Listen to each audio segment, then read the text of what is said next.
China, una potencia regional y una potencia económica mundial respectivamente, siguen evidenciando su alianza estratégica y su cooperación en todas las áreas. Dos países que conforman la llamada Ruta de la Seda y que con la visita del presidente iraní Ebrahim Raisi a Pekín para reunirse con su par Xi Jinping dejan más que demostrado otro tipo de cooperación en beneficio de sus pueblos y también de la región. Esto es Detrás de la Razón, les saluda Dari Pérez Díaz y así iniciamos.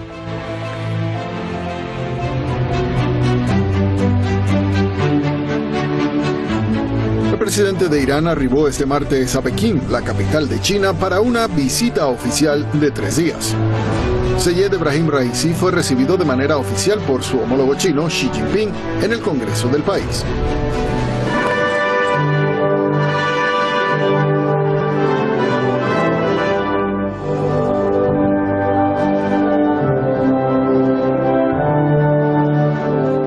Acto seguido, los mandatarios participaron en la reunión conjunta de delegaciones de alto nivel de los dos países. Durante la cita, el presidente de Irán destacó la intención de ambas naciones para el desarrollo de las relaciones bilaterales, a pesar de todos los obstáculos. حتما روابط بین دو کشور ایران و چین تحت تاثیر تحولات بین‌المللی نخواهد بود. چون ما مصممیم در هر شرایطی این روابط رو با کشور چین توسعه بدیم و ارتقا ببخشیم. Raisi asimismo hizo énfasis en la importancia de implementar de manera completa el acuerdo de cooperación estratégica de 25 años firmado en 2021.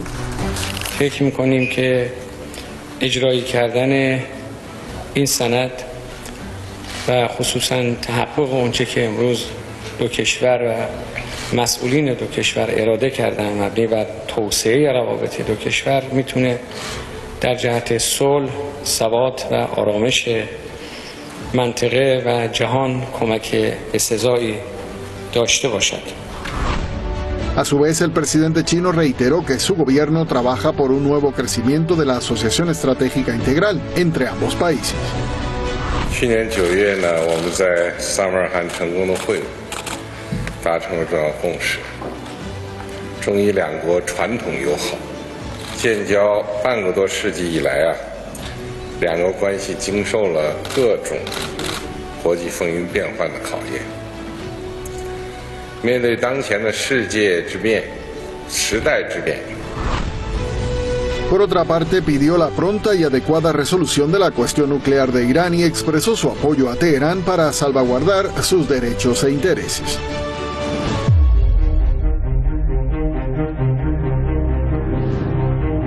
Los dos países firmaron también 20 documentos de cooperación. Según los documentos, Irán y China mejorarán la cooperación bilateral en diferentes sectores, entre ellos la gestión de crisis, el turismo, el comercio internacional, la propiedad intelectual, la agricultura y la atención médica.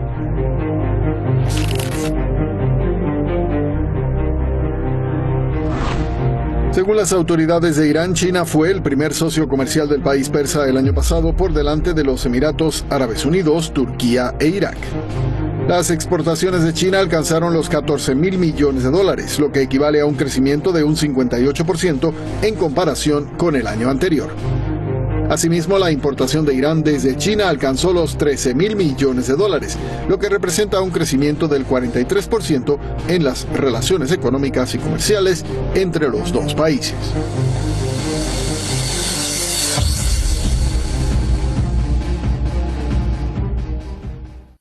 Cifras que corroboran ese nivel alto de cooperación entre estos dos países asiáticos y que ya vamos a profundizar en ello gracias al equipo de redacción y producción por el material. Vamos a presentar ahora a nuestros analistas para la jornada.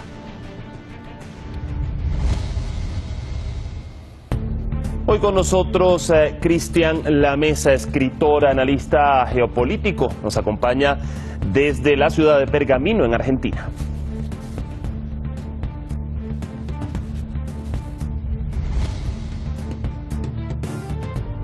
Y también va a estar con nosotros Nicolás Hadwa, analista internacional, profesor de Economía Política desde Valparaíso, en Chile.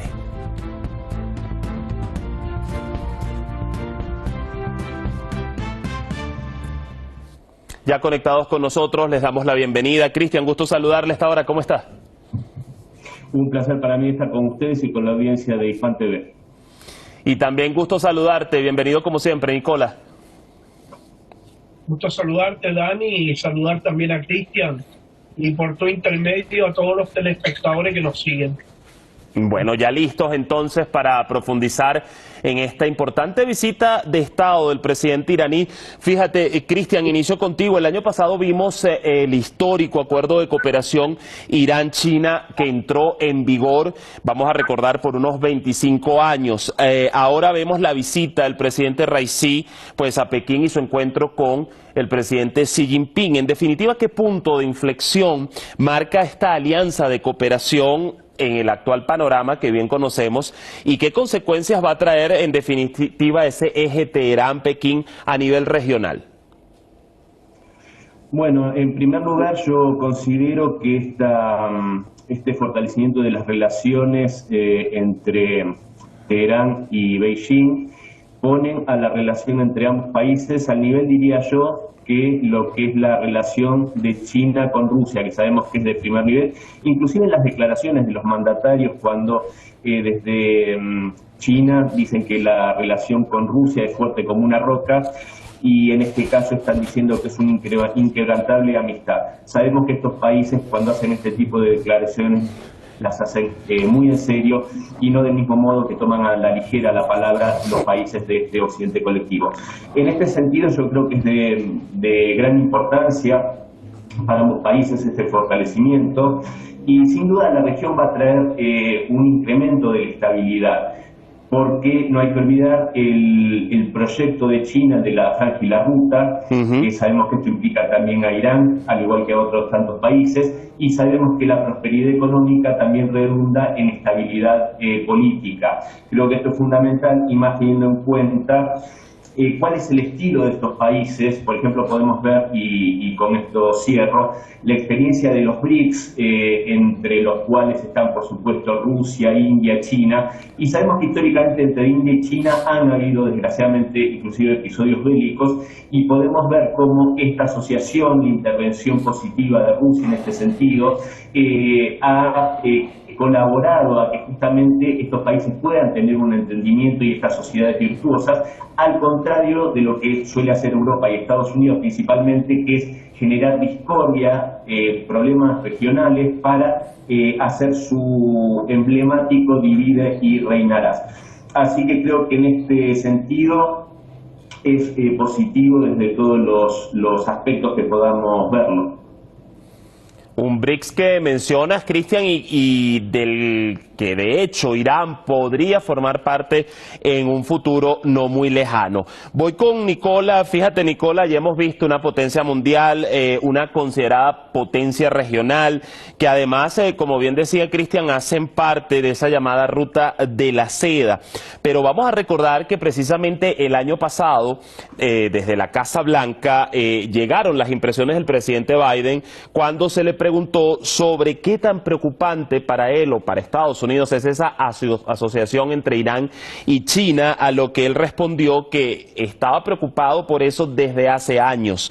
¿Qué es lo que le preocupa realmente a Washington, Nicola, de esta alianza? Pero además, ¿qué accionar podría emprender más allá de las sanciones que ya hemos visto vigentes y continuas contra ambos países? Bueno, Dani, en esta pregunta hay un sinnúmero de situaciones integradas.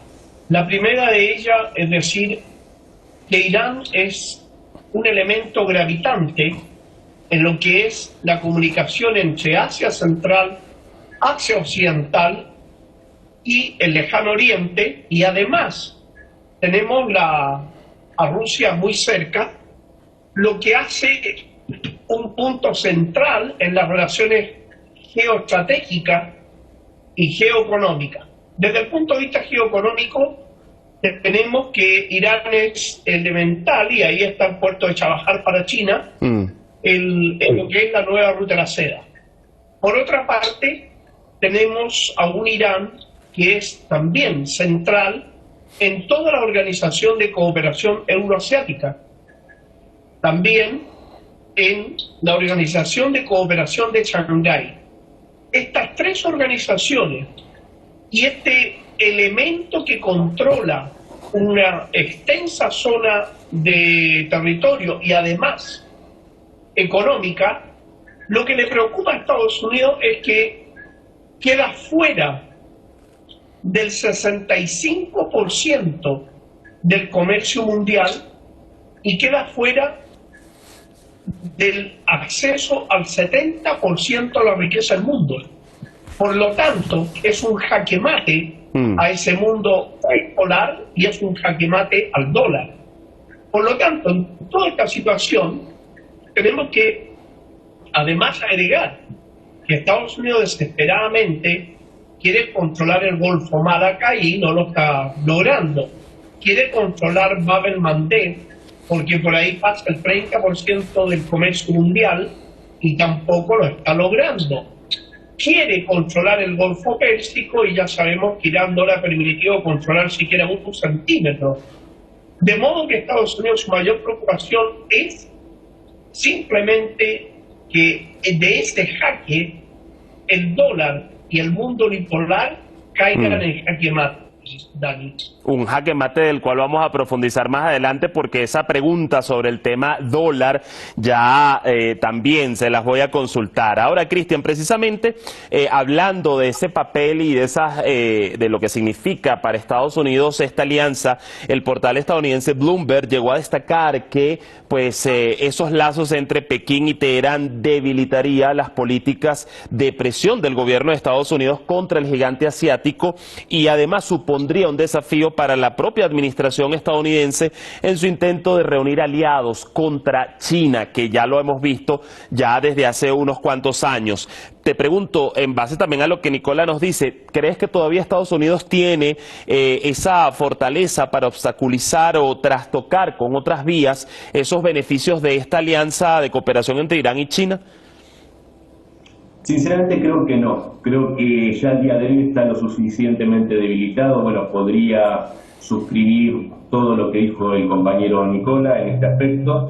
Y yo creo que justamente de esto habla la política exterior que está tomando los Estados Unidos, errática y bastante desprolija, si se me permite, porque creo que bastante tarde se dieron cuenta justamente de esta debilidad. Creo que China tuvo una política muy inteligente en cuanto a su crecimiento. Ya es imparable lo que es China en el aspecto industrial, tiene aspecto militar también. En este último ítem, en lo militar, Rusia lo ha pasado por encima en cuanto a tecnología y avances. Y creo que yo siempre hago referencia a esto. Yo creo que durante los años 90, tras la caída de la Unión Soviética, este occidente colectivo, especialmente Estados Unidos, se embriagaron de poder y de sentimientos de triunfalismo. Y estos países supieron rehacerse, en el caso de Rusia, que pasó momentos dramáticos en la década del 90, y justamente esta desesperación de Estados Unidos de revertir la situación generando focos de conflicto, como lo hizo en Ucrania, como lo hace en otras partes de Europa, inclusive en Asia, tiene que ver con esto, con dar estos últimos manotazos de ahogado, diría yo, para conservar ese poder unipolar que creo que está agonizando. Esto no quiere decir que este imperio no vaya a hacer lo máximo posible, y eso es lo que lo transforma en tan dramática y peligrosa la situación, de hacer lo máximo posible por evitar esta caída. ¿Y hacia dónde se dirige? Porque aparte no es Rusia y China solamente, también obviamente es India, es Irán, o sea, inclusive India, porque Estados Unidos quiere mantener ese poder y esa actitud de vasallaje y no de socios. Eso es lo que podemos ver en Europa. Y yo creo que palabras con esto cierro, del presidente Raisi, cuando dijo el espíritu de respeto mutuo, refiriéndose a la relación de China y de Irán, y la definió como socios estratégicos sinceros y de confianza mutua. Estas son las relaciones que están dándose por fuera de este occidente colectivo. En contraste, podemos ver que la forma de relacionarse de este occidente colectivo para con los demás países es la mentira, la desconfianza y la prepotencia, y evidentemente el mundo está eligiendo, o gran parte del mundo, a dónde se quiere dirigir. Ahora bien, fíjate, Nicola, continuando o pensando en esos posibles obstáculos que podrían venir de Estados Unidos en su intento por mantener pues la hegemonía unilateral. Fíjate que leyendo algunos académicos y expertos en la materia han llegado a predecir, y quiero preguntarte, que Joe Biden podría intentar en algún momento revivir el Tratado del Pacífico, la alianza comercial que ambicionó Barack Obama y que excluiría a China. Pero dado el contexto, las tensiones que estamos viendo en la zona actualmente, ¿esto sería una estrategia viable para Washington, Nicola? Primero, Dani, Estados Unidos durante muchos años, desde que dejó el oro como equivalente universal de valor y respaldo de las monedas, Estados Unidos se dedicó a fabricar dólares como condenado y llenó el mundo de un dólar peregrino, le llaman, que si bien es cierto está legalmente emitido, no tiene respaldo. Al quedar fuera de esta enorme cantidad que te mencionaba, el 65% del comercio mundial, estos dólares peregrinos están volviendo a Estados Unidos y Estados Unidos está cayendo en una situación compleja. Tiene 50 millones de pobres, las plazas públicas se están llenando de los homeless, que gente que vive en carpa, cosa que no se había visto jamás en el paraíso del capitalismo, pero ahora sí se ve. Por otra parte, China, en la forma de asociarse comercialmente con los distintos países, donde se incluyen todos los países de la Alianza del Pacífico, resulta ser de que China logró, como efecto secundario, que los países del tercer mundo rompieran mucho con la dependencia del capital norteamericano y de la tecnología, la ciencia, en fin. Hoy en día, en lo que es maquinaria, en lo que es tecnología, en lo que es electrónica, todo viene de China. Entonces, las posibilidades norteamericanas de coercionar o de hacer lo que siempre ha hecho, ¿no?, con la pistola al cinto, obligar a los países a hacer lo que ellos quieren, ya son días que quedan atrás. Estados Unidos está perdiendo el patio trasero. No nos olvidemos que Argentina pidió el ingreso al BRICS. No olvidemos que México pide el ingreso, Brasil es parte del BRICS. Sí. Estamos hablando de las tres economías más grandes de América Latina que han pedido el ingreso al BRICS. Por otra parte, la India está en el BRICS, Irán está ingresando al BRICS. O sea, en el fondo, Estados Unidos, ¿qué le queda? Le queda la ley del garrote, de imponer por la fuerza de las armas, y que es lo que se ve en Ucrania y las amenazas a Corea y las amenazas a Irán. Y por otra parte, la histórica solución a sus problemas, que es crear golpes de Estado, colocar gobiernos que les regalan las materias primas, que lo aíslan de China. En fin, si nosotros observamos ahora la tremenda agresión que tiene Estados Unidos en contra de Nicaragua, todo el mundo me preguntará, ¿pero por qué Nicaragua es un peligro para Estados Unidos? Claro, el nuevo canal transoceánico en Nicaragua, que va a reemplazar el canal de Panamá, termina definitivamente atrayendo el comercio a China. Y es por eso que Nicaragua está construyendo ese canal con China. Es decir, la diferencia entre Estados Unidos y China es que China, con los países que se relaciona, hace buenos negocios. Estados Unidos te impone por la fuerza lo que ellos desean, y son un país saqueador en toda la magnitud de la palabra. Es un país que saquea a los del tercer mundo. Por esa razón, una enorme cantidad de países, incluyendo Turquía, incluyendo, fíjate, Arabia Saudita, se están acercando a China, porque ven que una asociación con China es muy superior a una asociación de vasallaje, de sumisión, que es la que ubica y la que busca normalmente Estados Unidos, Dani. De hecho, citando las palabras del portavoz del Ministerio Chino de Relaciones Exteriores, él expresaba: estas relaciones de Irán y China no están dirigidas contra ningún tercer país. Y esto como para dejarlo claro con esa diferencia que tú nos hacías, Nicola, entre el tipo de relaciones o alianzas que busca Estados Unidos y el tipo de relaciones y alianzas que vemos entre países como China e Irán. Nos queda ya muy poco tiempo, Cristian, y te quiero preguntar un punto que no me gustaría que quede por fuera, porque durante este encuentro hay que resaltar que el presidente Xi pidió la pronta y adecuada resolución de la cuestión nuclear de Irán y expresó su apoyo a Teherán para salvaguardar sus derechos e intereses. Hablando de ese punto del pacto nuclear, ¿en qué nivel quedaría para Irán el acuerdo nuclear y las conversaciones en Viena, sobre todo las sanciones unilaterales de Estados Unidos, si no se llegaran a levantar, teniendo ahora este nivel de cooperación y acuerdo con una de las dos primeras economías mundiales? Sí, en este aspecto yo creo que justamente la actitud propia de Occidente y de los Estados Unidos hace que cada vez sus amenazas o la búsqueda de hacer acuerdos con Washington sea cada vez una opción menos importante para los países. ¿A qué me refiero? Justamente, puedo dar un ejemplo muy breve. Lo que declaró hace algunas semanas atrás Angela Merkel respecto a los acuerdos de Minsk, que buscaban poner un alto al fuego y buscar la paz en el Donbass. Esta misma ex canciller alemana dijo que esto había sido toda una mascarada, que había sido un simulacro para ayudar a fortalecer militarmente a Ucrania. Lo mismo dijo el presidente francés François Hollande en aquel momento, y también Petro Poroshenko, presidente de Ucrania. O sea, usa la diplomacia para burlarse de los países, para sacar ventaja. Esto ya lo dijo el presidente Putin cuando dijo: va a ser muy difícil poder restablecer la confianza mutua entre Rusia puntualmente y este occidente colectivo, porque ¿qué se puede crear? ¿Qué acuerdo se puede crear? Bueno, Irán también lo tiene fresca en su memoria, estas idas y vueltas de los Estados Unidos y respetando su palabra.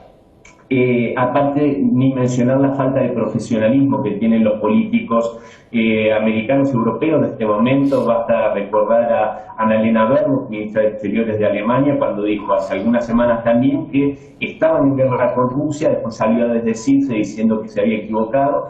Un diplomático que justamente tiene que hacer gala de la mesura y de la tener en cuenta el poder de las palabras, no tomarlas a la ligera. Entonces, en este sentido, yo creo que el respaldo de China para con Irán, los derechos legítimos, como así lo determinó el representante chino, de Irán en materia nuclear, son derechos legítimos, así lo lee China. Entonces yo creo que este respaldo, aparte de toda esta nueva estructura multipolar que están haciendo, hace que las perspectivas y el tener que, entre comillas, buscar el acuerdo con Estados Unidos o con Europa sea cada vez menos necesario, porque aparte es cada vez menos confiable. Bueno, bastante claro. Nosotros vamos a seguir el curso de eso, pero también de cómo en definitiva estas relaciones van a ir contrarrestando no solo los efectos de las sanciones económicas, sino también la hegemonía de ese dólar, y seguro los tendremos a ustedes para profundizar más en el análisis. El tiempo se nos fue volando, pero les quiero agradecer a ambos, Cristian, Nicola, por acompañarnos en esta edición. Hasta una próxima oportunidad. Un placer enorme. Un abrazo. Igualmente, un abrazo para ambos. Ahí el panorama de la voz de nuestros expertos. Lo cierto es que la visita del presidente Raisi a China supone su 10º viaje al extranjero durante el último año y medio, además de ser el primer viaje del mandatario persa a China desde